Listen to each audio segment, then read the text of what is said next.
बिस्मिल्लाहिर्रहमानिर्रहीम। अस्सलाम वालेकुम। आज हम चैप्टर नंबर 6 एंजाइम का लेक्चर नंबर 6 रिकॉर्ड करने जा रहे हैं। तो आज का जो हमारा टॉपिक है वो है factors affecting the rate of enzyme actions. कुछ ऐसे फैक्टर्स हैं जो एंजाइम का जो रेट होता है, स्पीड या वेलोसिटी जो है उसको अफेक्ट करता है। तो आए उस फैक्टर्स को वन बाय वन पढ़ते हैं। पहले जो हमारा वो फैक्टर है वो है effect of temperature, effect of pH और इफेक्ट ऑफ सबस्ट्रेट कंसंट्रेशन। ये ऐसे फैक्टर्स हैं जो कि एंजाइम की एक्टिविटी को अफेक्ट कर सकता है। तो पहले हम पढ़ते हैं टेम्परेचर को। अच्छा, टेम्परेचर को इंक्रीज़ करने से एंजाइम की एक्टिविटी जो है वो इंक्रीज़ होती है। टेम्परेचर को इंक्रीज़ होने से या करने से एंजाइम की एक्टिविटी भी इंक्रीज़ हो जाती है, लेकिन कुछ हद तक। अगर उनसे तजावुज़ करे टेम्परेचर तो फिर रिएक्शन जो है वो डिक्रीज़ होता है up to a certain limit. उसके बियॉन्ड अगर हम टेम्परेचर को इंक्रीज़ करेंगे तो एंजाइम की एक्टिविटी जो है वो डिक्रीज़ होना शुरू हो जाती है। इंक्रीज़ क्यों हो जाती है एंजाइम की एक्टिविटी टेम्परेचर इंक्रीज़ करने से? क्योंकि जब हम हीट देते हैं तो उनसे जो एटम्स होते हैं, क्योंकि एटम से ही बना है एंजाइम, तो उनकी काइनेटिक एनर्जी इंक्रीज़ हो जाती है। काइनेटिक एनर्जी इंक्रीज़ हो जाती है। काइनेटिक एनर्जी इंक्रीज़ होने से वाइब्रेशंस जो है एटम्स की वो इंक्रीज़ हो जाती है। Vibrations of atoms increase. जब वाइब्रेशन इंक्रीज़ हो जाता है तो एटम्स की कोलिजन्स इंक्रीज़ हो जाता है, और जब कोलिजन इंक्रीज़ हो जाता है तो रिएक्शन के चांसेस बढ़ते हैं। Chances of reaction increase. तो ये था जो इंक्रीज़ होने की वजह। अच्छा, एंजाइम जो है वो ऑप्टिमम टेम्परेचर पे काम करता है जब टेम्परेचर ऑप्टिमम हो। ऑप्टिमम टेम्परेचर क्या है? Optimum temperature, the temperature at which enzyme has maximum activity. जिस टेम्परेचर पे एंजाइम मैक्सिमम एक्टिविटी शो करे उस टेम्परेचर को ऑप्टिमम टेम्परेचर कहा जाता है। ह्यूमन की बॉडी में जो एंजाइम है उनका जो ऑप्टिमम टेम्परेचर है वो है 35 से लेकर 40 डिग्री सेंटीग्रेड। ह्यूमन एंजाइम का ऑप्टिमम टेम्परेचर क्या है? वो 35 से लेकर 40 डिग्री सेंटीग्रेड है। और जो average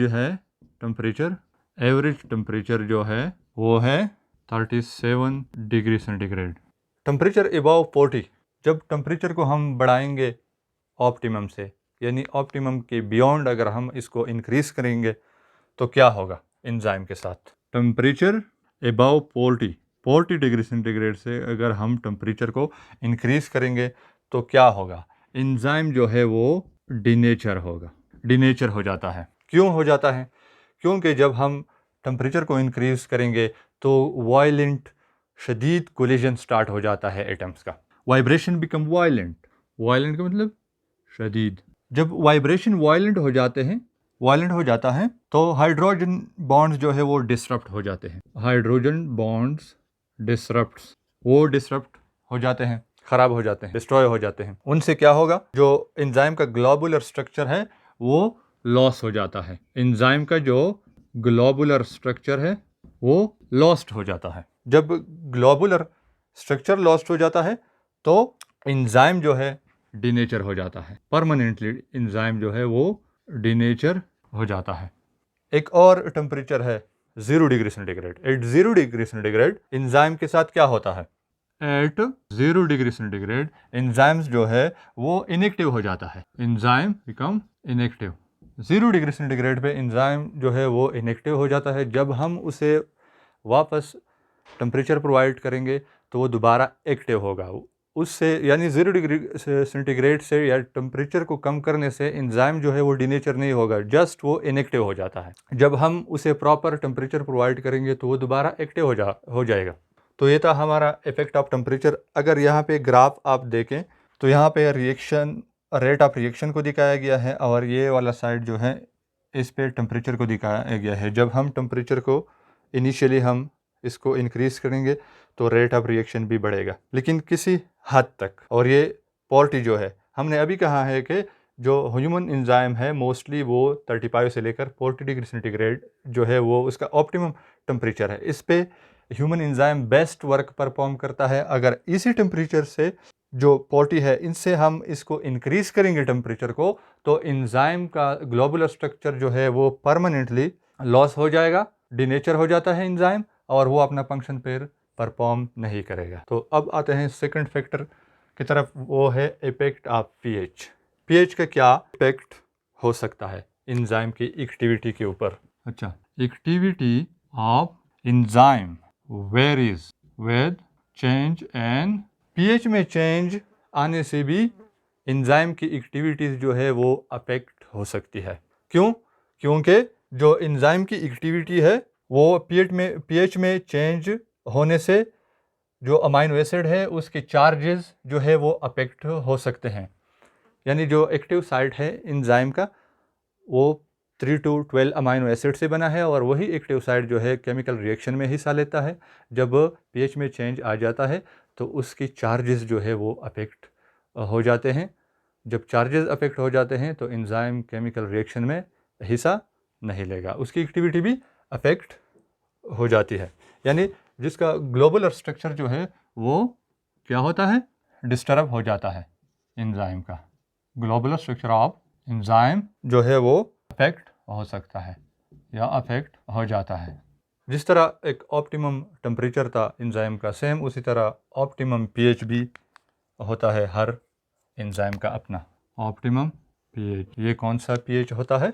the pH eight which enzyme has maximum activity, eight which enzyme has maximum activity is called optimum pH. जिस पीएच पे एंजाइम अपना मैक्सिमम एक्टिविटी शो करे उसको कहते हैं ऑप्टिमम पीएच। जो मोस्ट ह्यूमन एंजाइम है उसका पीएच रेंज क्या है? मोस्ट एंजाइम किस पीएच के दरमियान काम करता है?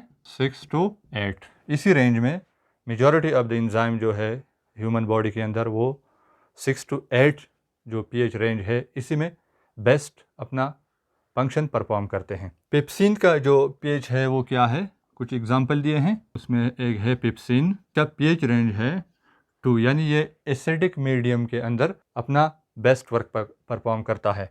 सेकंड जो है वो है ट्राइप्सिन, इसका पीएच रेंज क्या है? 8 इसका पीएच रेंज है। अगर कोई स्लाइट चेंज पीएच के रेंज में आता है, अगर चेंज जो है वो स्लाइट है, स्लाइट चेंज इन पीएच, इनसे क्या होगा? जब बहुत ही कम चेंज आ जाएगा एंजाइम की रेंज में, पीएच की रेंज में, अगर थोड़ा सा स्लाइट चेंज आ जाता है तो इनसे होता क्या है, ये जो एक्टिव साइट है उसके जो अमाइनो एसिड है उसको आयोनाइज बना देता है, आयोनाइजेशन कॉज कर देता है। Ionization of amino acids of active site क्या करता है? स्लाइट चेंज इन पीएच से क्या हो जाता है? अमाइनो एसिड्स जो एक्टिव साइट जिन अमाइनो एसिड से बना है वो आयोनाइज हो जाते हैं। जब वो अमाइनो एसिड आयोनाइज हो जाता है तो एंजाइम जो है टेम्परेरीली इनएक्टिव हो जाता है। Enzyme temporarily become inactive. जब पीएच जो है रिवर्स हो जाता है तो दोबारा एंजाइम जो है वो एक्टिव हो जाता है। लेकिन अगर पीएच के अंदर एक्सट्रीम चेंज आ जाता है, एक्सट्रीम चेंजेस इन पीएच, फिर क्या होगा? अगर एक्सट्रीम चेंज आ जाता है पीएच के अंदर तो क्या होगा? इनसे जो एंजाइम्स के बॉन्ड्स है वो ब्रेक हो जाएंगे, बॉन्ड्स एंड एंजाइम ब्रेक्स हो जाएंगे, और एंजाइम्स जो है वो डिनेचर हो जाएगा, परमानेंटली डिनेचर हो जाएगा। फिर वो एंजाइम किसी काम का नहीं रहेगा। ये ऑप्टिमम पीएच को शो किया गया है इस ग्राफ में, ये पीएच है, और इस तरह जो रेट ऑफ रिएक्शन को शो किया गया है। तो जो ऑप्टिमम पीएच है वो है 6 to 8। Majority of the enzyme जो है वो इसी रेंज के अंदर काम करते हैं। अगर कोई इंक्रीज या डिक्रीज आ जाता है पीएच के रेंज में तो एंजाइम की एक्टिविटीज डिसरप्ट या अफेक्ट हो सकती है, और अगर स्लाइड चेंज है तो वो टेम्परेरीली इनएक्टिव हो जाता है एंजाइम। अगर एक्सट्रीम चेंज पीएच के अंदर आता है तो उनसे एंजाइम्स के बॉन्ड्स जो है वो ब्रेक हो जाते हैं और एंजाइम जो है परमानेंटली डिनेचर हो जाता है। अब थर्ड जो वो फैक्टर है वो है effect of substrate concentration. Substrate concentration से क्या इफेक्ट पड़ता है एंजाइम के रेट पे? अच्छा, रेट ऑफ रिएक्शन